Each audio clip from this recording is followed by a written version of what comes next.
Well, if Planet X exists, and I believe that it does, and if you make the assumption that it caused certain events or had certain effects on planet Earth, and while it was in the neighborhood of the solar system, I follow Sitchin's chronology pretty closely. I believe that it was here during the time of the Great Flood. I think it might have contributed, in fact, to the Great Flood, which I think occurred at the end of the last ice age, which was around 11,000 BC, which is 13,000 years ago approximately.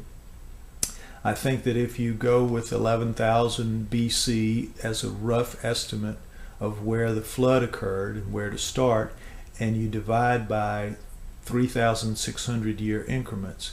And it's important to note, by the way, that the planet Nibiru, once it settled in after the collision and it settled into its orbit, this is something that I didn't mention, it settled into a 3,600 year orbit, a long ellipse, not circular, not counterclockwise, but a clockwise ellipse, like the orbit of a comet,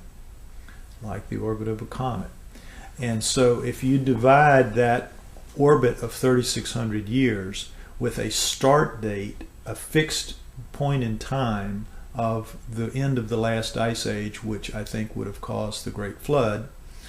Now, if that dating is wrong, then there are some problems, and you can fudge the date of the end of the last ice age as much as 1,000 years plus or minus, approximately 11,000 BC, 13,000 from now.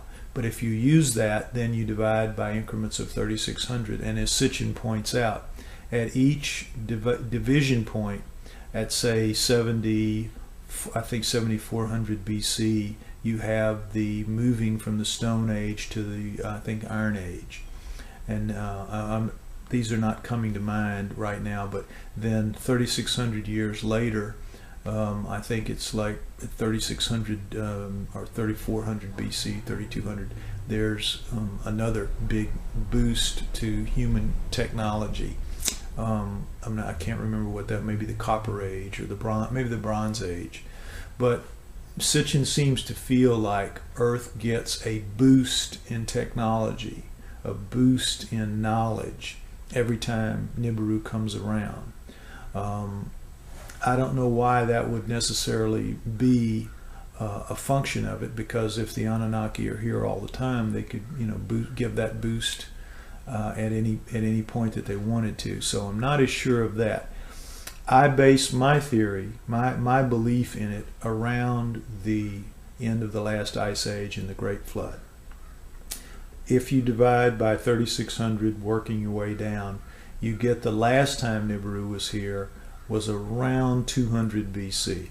But if you waffle that a couple of hundred years to around zero, because it's not necessarily exactly like clockwork 3,600 years, that could be just an approximation.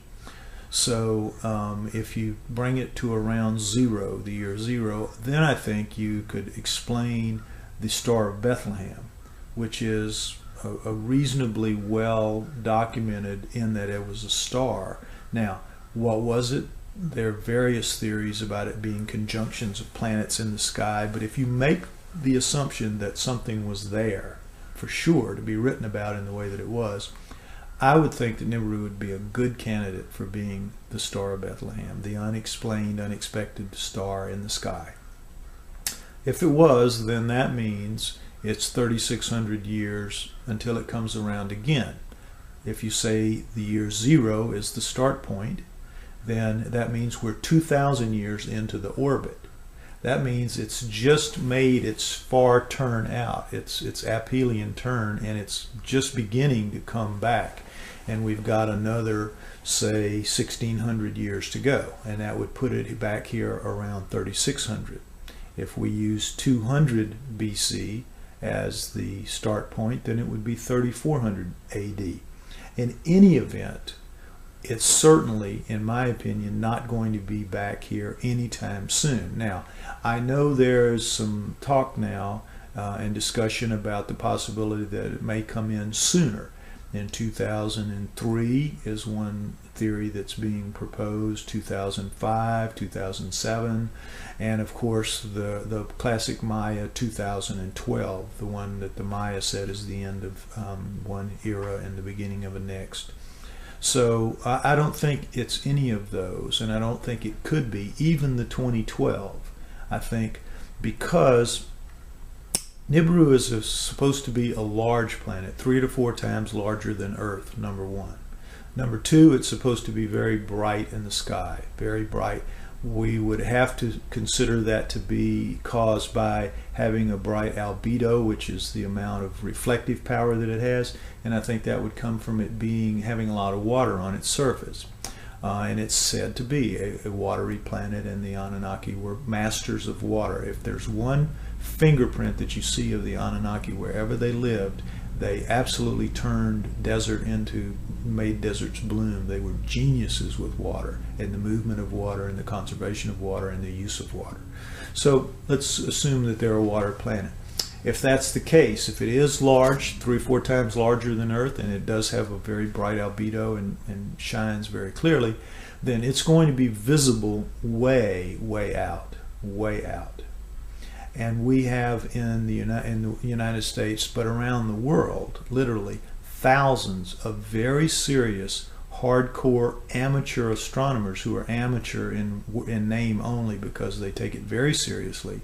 They have very good equipment, and they're in a race constantly to be the next person to find an incoming comet or an incoming asteroid, but particularly an oncoming comet. So they're looking out in the area where a planet or anything coming into our solar system would be visible. And in doing that, anything that was large and bright would be noticeable way, way, way out. And if anything was coming our way, it wouldn't be hard to put infrared on it and see if it was indeed coming our way, or if it was just sitting there. And this is one of the things that they do to try to pick out whatever's coming our way as they look for the redshifts. So there's a lot of intense effort going on around the world looking at 360 degrees of sky for that next big comet coming our way. If Nibiru was within reach of here with even a few years, it would, traveling at planetary speeds, at even the fastest of planetary speeds. Earth travels at like 65,000 miles an hour. You can do the math. You can figure it out. You can figure how many astronomical units out one might reasonably expect an object of that magnitude to be seen and of that albedo to be seen, and you can draw kind of an estimated X of where it should show up to your standard, average, good, high-powered amateur telescope. And then you divide that by different planetary speeds, and you can go, you wouldn't necessarily go with a comet speed or an asteroid speed because they're much smaller bodies. If this is a big body, you have to assume it's traveling at more planetary speeds. And you divide it out. And I think that what you would see is it would take literally years for something to move from that great distance where it would first be visible into the solar system proper. So I don't think it's possible that Nibiru is coming anytime soon. Nibiru probably caused or had some effect on the Great Flood because it was in the neighborhood, clearly because they had a meeting about what to do with the humans. When they knew the flood was coming, they had a debate about whether to let us live or let us die. And the vote was to let us die, in the same way that there was a close vote whether or not to make us in the first place.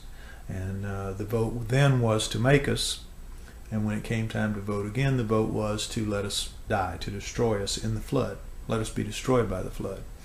The Anunnaki didn't make the flood, but they had to deal with it. When they knew it was coming, it was something that they did not have the power to stop.